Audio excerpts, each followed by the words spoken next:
Hello, welcome to Triggered Care. I'm Alex, and today I want to talk a bit about the election and the stress that I have, along with conversations about the election, which may come to surprise you, maybe not. Maybe everybody's stressing about the same thing. I don't know. It's just something that I've noticed in the last couple weeks when talking to my friends or acquaintances or whoever, and I ask them how they're doing, and they'll respond, I just want the election to be over. I'll feel better once the election is over. And I have a conflicting reaction to that in a way where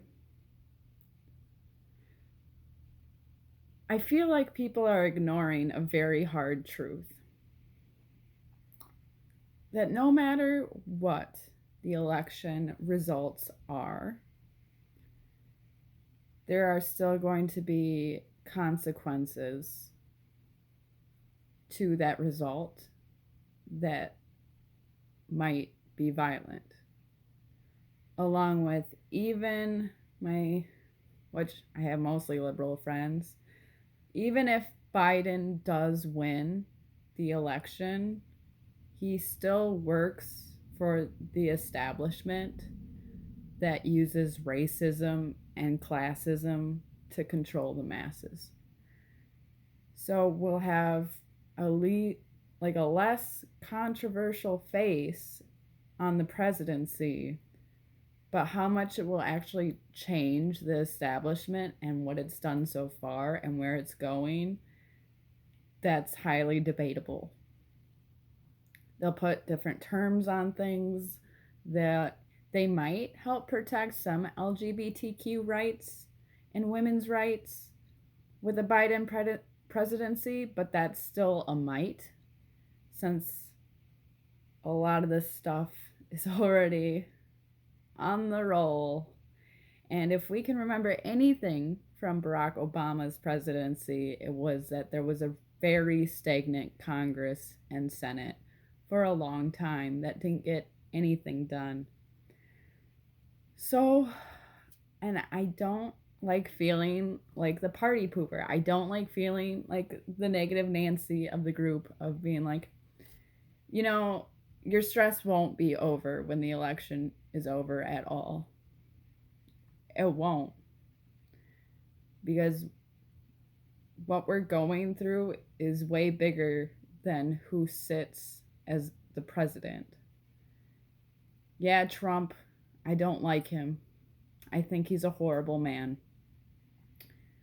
But I also know that all the chaos, Trump is simply a show for the American people to watch, rather than the sole contributor to all of the crazy stuff that's been going on.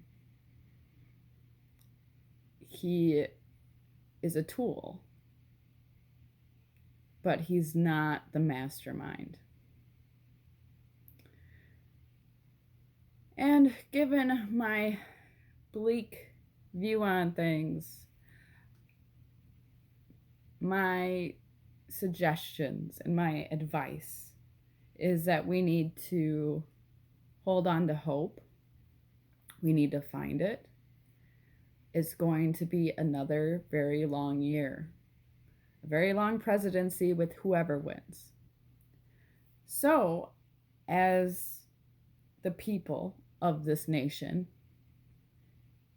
we need to do a few things to take care of ourselves and our family and our friends to get through this. First thing that we got to do is we got to stay connected with each other. And I have said this so many times in my videos over the year of stay connected, but it is incredibly important for our own mental health and the mental health of people that we love, and for spreading tolerance through sharing our stories and our experiences, along with finding that validation of, hey, it really sucks to be stressed out all the time and acknowledging the national and personal traumas that we have been going through for quite a while. The next thing that we should all be doing is having a safety plan. And actually, having two safety plans is a pretty good idea. Having a safety plan in case a local disaster happens. The riots that happened over the summer happened about an hour away from me, and people got pretty panicked all around the area about riots reaching here and what we would do and supplies and all that stuff. So just setting up a safety plan of if riots, if violence, if whatever does happen in your neighborhood, in your city, where's a safe place for you to go? Or if you have to stay in your area, do you have supplies to last you so you don't have to risk going to the store? The second safety plan that literally everybody should have anyway, is a safety plan of what to do if you are overwhelmed and if you feel like you mentally cannot take it anymore. And I've made a few of these plans for myself, and I've had to use a few of these plans over the summer for myself when I was feeling super overwhelmed, super depressed, suicidal. I needed to rely on my safety plan of staying alive, of using the supports in my life to help me through it, and having their support there for me. And this is really, really important, because when suicidal thoughts come on you overwhelmingly, you're just there. It's all of a sudden you are there. And if you have a plan written out of, hey, you need to call this person if you're feeling too overwhelmed, there's a respite here that you can go to if you need a break, or I'm going to stay with my friend if I need to take a break from life for a little bit. Everybody should have this, because we are going to be overwhelmed again and again and again for the foreseeable future. So, in order to avoid the great sadness of overwhelmingness, it's good to take an inventory of what makes you feel better, what comforts you, what you need to get mentally restored to where you don't feel so awful. And that comes to the last thing that I suggest that people do, is seeing being positive as a necessity, as a job that you're striving for a career path in. Because it will be very, very difficult to hold on to positivity, seeing a lot of trauma over and over and over and over again. It wears on you. It wears you down. And there needs to be a string of hope through the sadness. There has to be.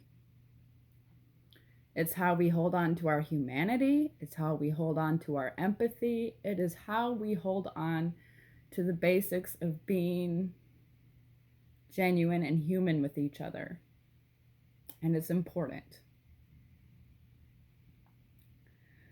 So these are just a few of my thoughts on what I think when people tell me that they're just excited for the election to be over. Not to be negative or cynical or anything like that, but I feel like people can't see the bigger picture going on here. There's a bigger picture. We are headed towards fascism. We are into fascist territory. The use of propaganda against us is overwhelming. The violence that has occurred in the last decade in this country is overwhelming. I feel like more people need to see that. They need to take a step back and look at what is happening and take the steps necessary to keep them and their loved ones safe, along with spreading information to help people get educated and caring about the state of us. So, okay. I needed to get that off my mind. I hope everyone's doing all right. I feel like I'm always on a roller coaster of emotions, but I survive pretty well somehow. So I'm okay. I just living life, trying to be positive. So I hope all y'alls are having good ones, and I'll see you later.